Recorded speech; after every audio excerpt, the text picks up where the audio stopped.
Hi friends, चला बनवूया आपण मुंगाचं उसळ।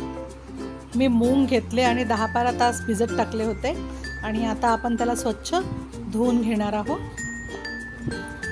भिजवून घेतलेले मूग आहेत, त्याला हलके हलके कोम आले होते। तर चला भाजी बनवायला सुरुवात करूया। 4 चम्मच तेल गरम केलं, त्यामध्ये जिरं, मोहरी आणि लाल मिरच्या घेतल्या 2 सुक्या आणि हिंग ह्याची फोडणी टाकलेली आहे। छान मिक्स करायचं आहे आणि कांदा बारीक चिरलेला आणि हिरव्या मिरच्या छान कळसून घ्यायच्या आहे। गुलाबी होईपर्यंत तेलामध्ये छान परतून घ्यायच्या आहे। थोडासा कढीपत्ता टाकलेला आहे कांदा परतून झाल्यानंतर आणि छान मिक्स करायचं आहे। आणि यामध्ये आपण आता चवीनुसार तिखट आणि हळद टाकणार आहोत। तिखट आणि हळद टाकायचं आहे आणि छान मिक्स करायचं आणि बारीक चिरलेला 1 टमाटर टाकलेला आहे। तुम्ही टमाटर कमी जास्त करू शकता। छान मिक्स करायचं आहे आणि स्वच्छ धुवून ठेवलेले आणि भिजवून ठेवलेले आपले जे मूग आहेत ते टाकलेले आहेत।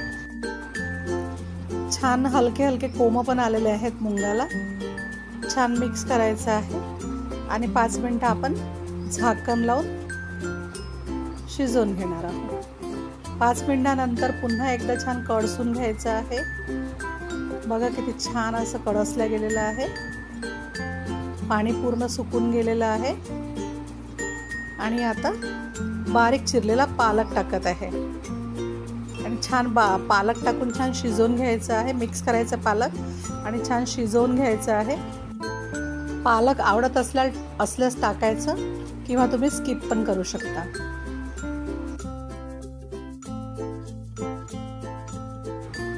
दोन 3 मिनिटं आपण झाकण लावून शिजवून घ्यायची आहे पालक।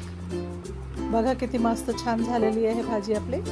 तर आता या स्टेजला आपण थोडंसं पाणी टाकायचं आहे।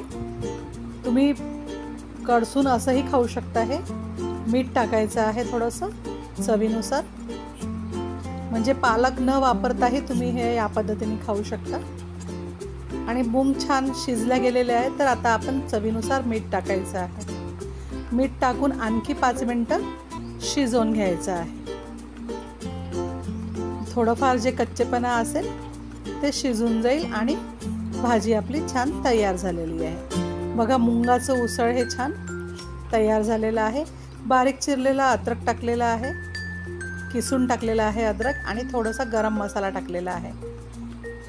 आणि आता बारीक चिरलेला हिरवा सांबार लावूया। सांबार म्हणजेच कोथिंबीर। आणि आता आपली ही हिरव्या मुंगाची भाजी तयार आहे।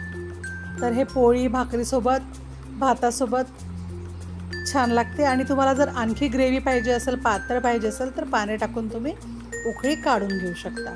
तर तयार आहे आपली मुंगाची उसळ।